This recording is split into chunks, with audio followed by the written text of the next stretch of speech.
Hello and welcome to All-Fall Palace on Camp Victory. I'm Army Staff Sergeant Steve Engle, and we're live from the headquarters of United States Forces Iraq and the site of today's change of command ceremony between General Raymond Odierno and General Lloyd Austin. Our distinguished guests include the Vice President of the United States, Joe Biden, the Secretary of Defense, the Honorable Robert Gates. The setting for this change of command is one of huge significance because today, as General Austin takes command of USF-I, he also assumes control of a new operation. It's one that's been more than 7 years in the making. Now, Operation New Dawn is more than just a name change. It officially ushers in a change of mission for U.S. forces. As President Obama mentioned in his address to the nation, U.S. combat operations have ended in Iraq. Now, he also said because of our troops and civilians, and because of the resilience of the Iraqi people, Iraq has the opportunity to embrace a new destiny, even though many challenges still remain. So the mission now shifts to stability operations. And as of 2 weeks ago, USF-I completed the responsible drawdown of forces and met President Obama's deadline to step back to February of last year as we're down 50,000 troops. Now, the responsible drawdown of forces is much more than just reducing the number of service members. It means we have to get their gear out too. So imagine moving an entire medium-sized city without ever interrupting normal daily functions. In the end, the drawdown was one of the largest logistical operations in the history of the U.S. military. In the process, U.S. Forces Iraq turned over more than 400 bases, troop strength reduced by more than 90,000 service members, and U.S. forces moved more than 1.5 million pieces of equipment out of the country. This is a historic day for the U.S. forces here, and coming up during this half hour, we'll take a closer look at New Dawn and talk to the leaders who are responsible for the missions that will support this operation. Right now, let's check in with Staff Sergeant Don Dees for more on today's change of command ceremony. Hey, thanks, Sergeant Engle. Today's change of command ceremony involves two generals who are very familiar to the people of Iraq and U.S. soldiers serving here. General Odierno has been a fixture in Iraq since 2003 when he was the commanding general of the 4th Infantry Division. In 2007, he returned to Iraq with 3 Corps, America's Hammer, leading Multinational Corps Iraq during the surge. In 2008, he returned to command Multinational Forces Iraq. As of today, as the outgoing U.S. Forces Iraq commander, General Odierno has commanded here for almost 5 years. General Lloyd Austin takes over as the top general in Iraq, and he's no stranger to this theater of operations either. In 2008, General Austin led the 18th Airborne Corps as the commander of Multinational Corps Iraq, and he served as Assistant Division Commander for the 3rd Infantry Division during the initial invasion in 2003. Prior to his selection as commander for USF-I, General Austin served as director of the Joint Staff in Washington, D.C. These men have played a major role in achieving increased stability and security here. General Odierno closes the book on Operation Iraqi Freedom as General Austin starts a new chapter in both of our country's histories with Operation New Dawn. Now let's send it back to Sergeant Engle for a closer look. Now, that new chapter begins today. But of course, it didn't happen overnight.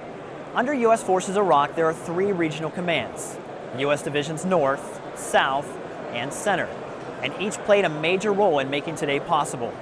Sergeant First Class Frank Minnie tells us about Operation New Dawn and how it's possible because of the improved capability of the ISF as U.S. forces pull back from leading the operations.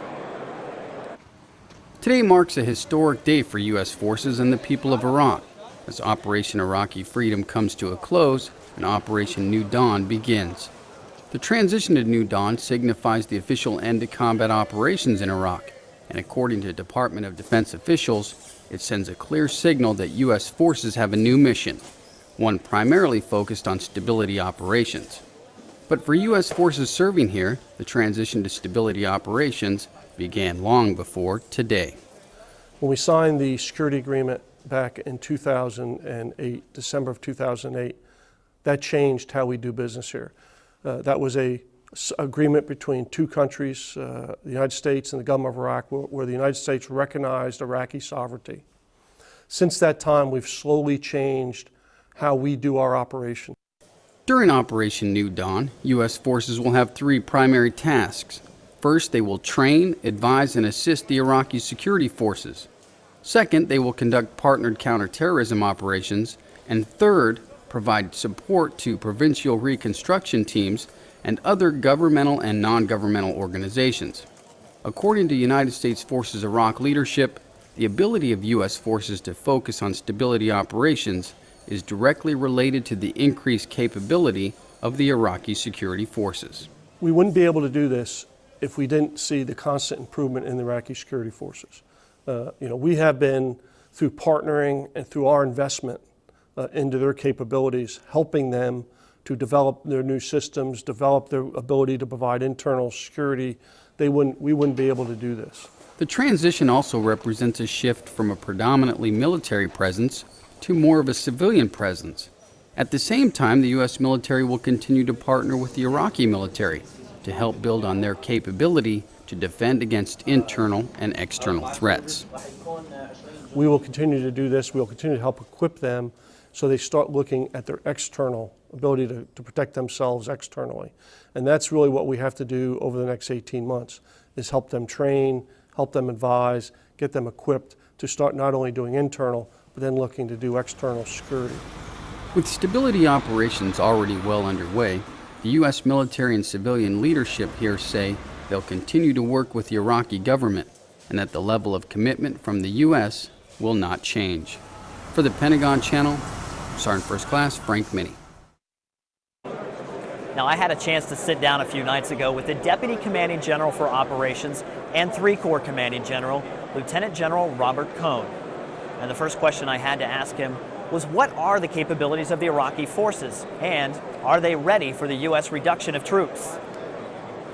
Right, that's a very good question, and I think what people have to understand is that what we don't do well, what no Army does well, is a sudden transition. And so what we have done is really, some would argue, all the way back to July of 2009, given the Iraqis an increasing role almost every day in the execution of operations. And so what we've seen is, since we came out of the cities, and certainly that was an important part of their security, the Iraqis stepped up and filled that void. Then what happened is we've gone back further and further, we've given them more and more responsibilities. So the transition that will actually take place on the 1st of September has already happened. I can tell you that I've been here really since about the time of the elections, and the Iraqis have been responsible for the security in this country since really about the 7th of March when the elections took place. They did the elections this time, not like in previous times when the U.S. had a very heavy hand. They did it because it's very important that the Iraqi people perceived, the sovereignty of the Iraqi nation around places like polling places. I would tell you, since that election, we've had some of the best months in regard to the security situation really since 2004, and all of that is directly attributable to the Iraqis. Now, as he talks to the division commanders, we asked what kind of feedback he's received from the field about moving from combat to stability operations. I'd say it's mostly been very positive. I think you have to understand that going to the stability ops model is really a better fit for what the Iraqis need today. The fact is that they have some 660,000 soldiers and policemen under arms in this country. They have a lot of muscle out in the streets. But where they need help is with specific enabling capabilities and in the advise and assist. Again, helping them in their command posts on the more complex aspects of military and police operations. So this allows the divisions to better focus their resources on the Iraqi needs. So overall, I think it's a better fit. Now, General Cohn went on to talk about the importance of lowering the profile of the U.S. forces in the eyes of the Iraqi people and continue our support from behind the scenes. And that includes counterterrorism operations. And I would say that's usually a very low visibility type of operations. I think the fact of the matter is that these are the most sophisticated type of operations because of the need for very detailed intelligence and that fused together to create operations. So we're helping them behind the scenes with their development of their intelligence capabilities. And then in reality, when we're out on the ground with them, providing some technical assistance with them when we go out on these missions, mostly in the evening, And the fact is, we call it partnered operations because the reality is when you put young Americans on the ground with the Iraqis in a very close combat operation, what you have to do is enable them to use their weapon and to be part of the operation as opposed to saying they're just there to advise. It would be disingenuous if we said they're just there to advise. You would be basically taking away that soldier's right to self-defense. Now, for more on the Iraqi security forces, we go back to Sergeant Dees. Thanks, Sergeant Engle. One of the primary missions for U.S. forces during New Dawn is advising, assisting, and training the Iraqi security forces. Sergeant Stephanie Logue takes a closer look at the training between U.S. and Iraqi forces and how it has improved security. When the 4-2 Brigade Combat Team convoyed out of Iraq earlier this month, their departure represented the ever-decreasing footprint of U.S. forces. It was also a symbolic image of the U.S. change of mission, from combat operations to one of stability. But what did not change was the commitment to help Iraq improve their security. At U.S. Division Center, 1st Armored Division Baghdad, advise and assist brigades partner with Iraqi units at all levels. The goal is simple: improve the capabilities of the forces in Iraq. Advise and assist mission we've obviously transitioned into. We've been here quite some time, and the Iraqis are very ready to take the torch from us, and it's our job now to make sure they can transition smoothly because it is a sovereign country now, and it is time for them to have full responsibility. To help train Iraqi units, advise and assist brigades use special teams. These specialized training teams help keep Iraqi security forces trained and proficient at their jobs, such as military intelligence gathering, dog handling, and removing explosive ordnance devices from the streets to keep Iraqis safer. These teams armed the Iraqi security forces with the knowledge and resources to maintain pressure on the extremist networks. Second Lieutenant Jay Lewis, who trained side by side with the members of the Iraqi Federal Police, explains how the security forces have taken the initiative to become self-sufficient. This is their backyard. They know these sectors better than we do a lot of times. And so I'll go to them for advice on, the best route to get someplace, what we're going to do when we get there. And then once it's time to leave, they're out front. They lead us to where we're going. They're the first ones on the ground. Iraq's security forces are grateful for the skills that the STTs have instilled in them. The training has given our soldiers a good experience. I am very thankful for the training that the Americans have given us. They have been very supportive. It has been an experience that will help us continue to oversee the security in our country. I'm Army Sergeant Stephanie Logue from Baghdad, Iraq. With me now is the U.S. Division Center Commanding General, Major General Terry Wolf. Sir, I'm really glad you could be with us on this historic day. Glad you could be a part of this. I'd like you to talk a little bit about the capabilities of the Iraqi security forces. Well, it's really my pleasure being with you. And I guess what I can say is I've seen the Iraqis 3 times now. I saw us back in 2003 and then again in 2006 and 2007. And then now I've seen us and seen them for about the last 7 months. Their capability and capacity is just growing significantly.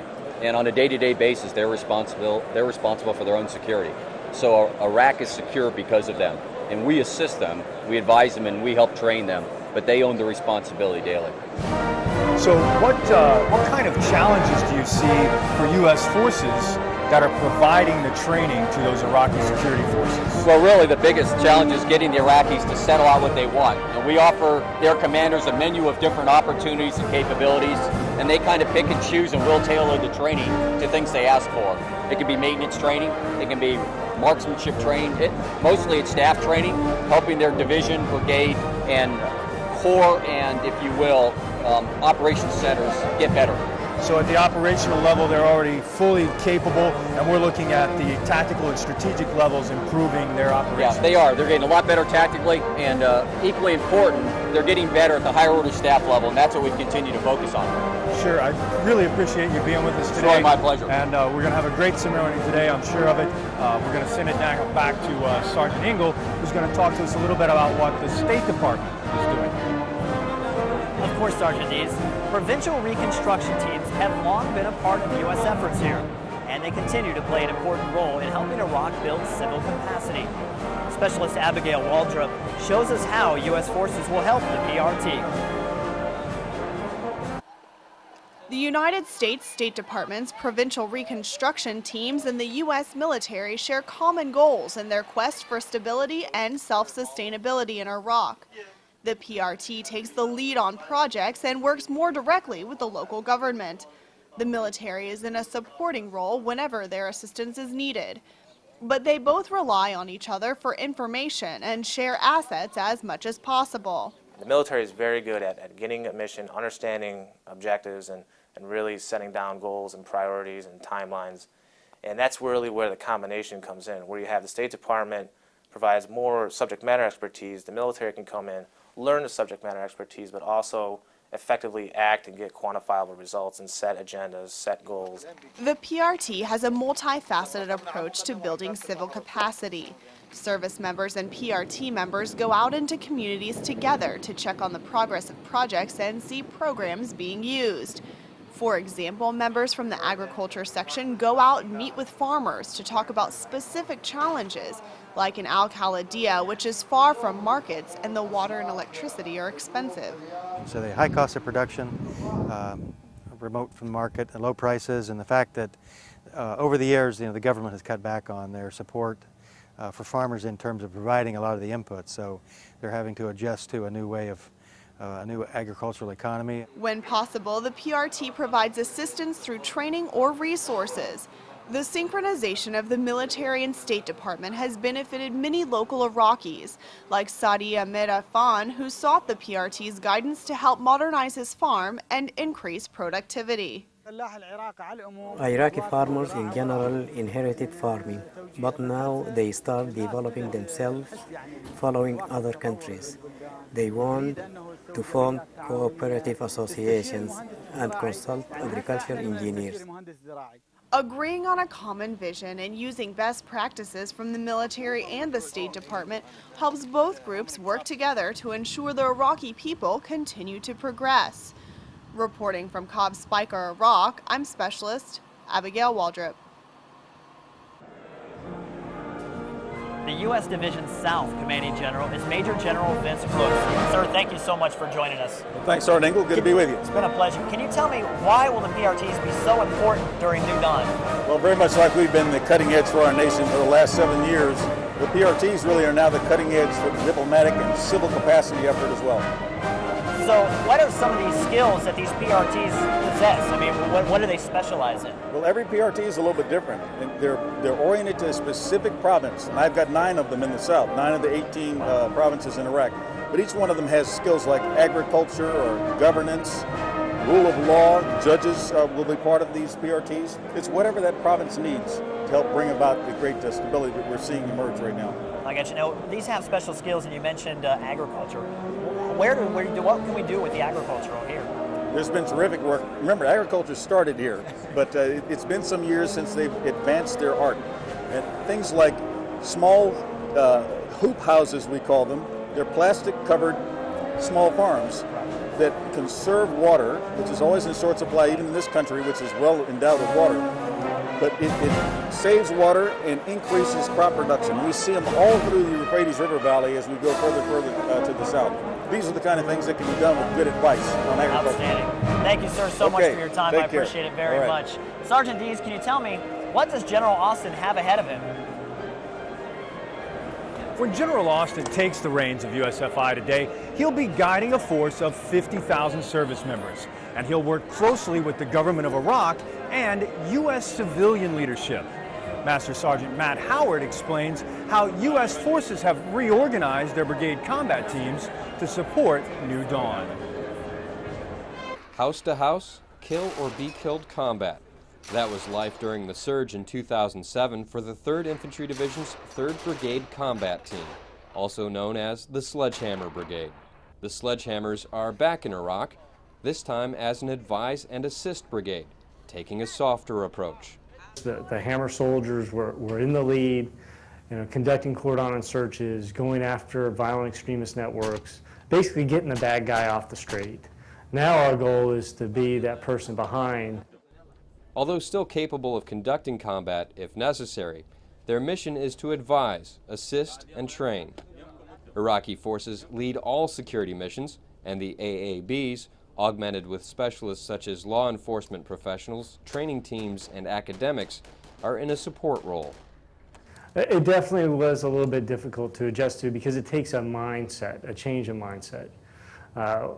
You have to accept sometimes that there are Iraqi solutions to Iraqi problems, and while they may do things a little bit different than we are, they understand the culture and the environment that they are operating in.